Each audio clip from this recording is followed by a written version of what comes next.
જે આપનો પરિચય અને આજે જે જામીન અરજી નામંજૂર થઈ ગઈ, શું તેમાં કહીએ? ધવલ બારોટ, જિલ્લા સરકારી વકીલ. આજ રોજ જે આરોપી શકીલભાઈ ઉસ્માન ગની વોરા, જેઓની જામીન અરજી આજરોજ એડિશનલ સેશન્સ કોર્ટે નામંજૂર કરેલી છે. જે બનાવની વિગત એવી છે કે આ કામના આરોપી શકીલભાઈ વોરા, જેઓની સેવાલિયા ખાતે હમઝા રેસિડેન્સી નામની સાઇટ અત્યારે હાલ ચાલુ છે. જે સાઇટની આગળના ભાગે કેજીએન સોસાયટી આવેલી છે.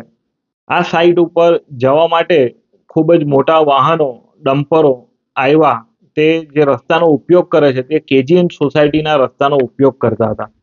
જેના કારણે કેજીએન સોસાયટીના રહીશોને ખૂબ જ પારાવાર મુશ્કેલીઓ વેઠવી પડતી હતી. પોતાના બાળકો બહાર રસ્તા ઉપર નતા રમી શકતા.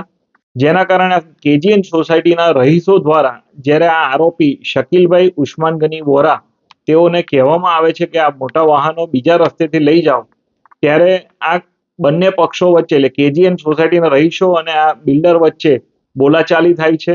અને ત્યારબાદ થોડા સમય પછી આ શકીલભાઈ ઉસ્માન ગની વોરાના માણસો આવી અને આ જે કેજીએન સોસાયટી છે તેના એક રહીશ નામે સલીમ યાકુબભાઈ વોરાના ભાઈને આવીને લોખંડની પાઇપ વડે તેની પર હુમલો કરવામાં આવે છે અને તેના માથાના ભાગે ખૂબ જ ગંભીર ઈજા થતા તેને હોસ્પિટલાઇઝ કરવામાં આવે છે. જ્યારે આ ઈજા પામનાર હોસ્પિટલમાં હોય છે તે સમયે આ કામના જે આરોપી છે શકીલભાઈ ઉસ્માન ગની વોરા, તે પોતાની પાસેની રિવોલ્વર લઈને કેજીએન સોસાયટી ખાતે અન્ય આરોપીઓ સાથે મળીને જાય છે અને કેજીએન સોસાયટીના રહીશો ત્યાં એકત્રિત થયેલા હોય છે ત્યારે પોતાની પાસેની રિવોલ્વર વડે 5 રાઉન્ડ જેટલું ફાયરિંગ કરે છે અને તમામ સોસાયટીના રહીશોને ભયમાં મૂકી દે છે.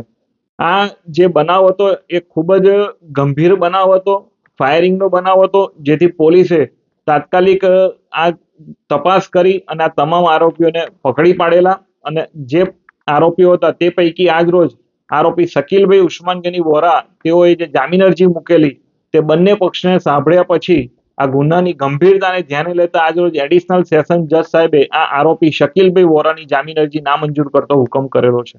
આ લોકોનો અગાઉ કોઈ ઝઘડો થયો સોસાયટી વાળા જોડે, બિલ્ડર વાળા જોડે? આ જે આરોપી બિલ્ડર છે શકીલભાઈ વોરા, તેઓને કેજીએન સોસાયટીના રહીશો સાથે આ હાલના બનાવના થોડા દિવસો અગાઉ જ બંને પક્ષે સામસામે ઝઘડો થયેલો.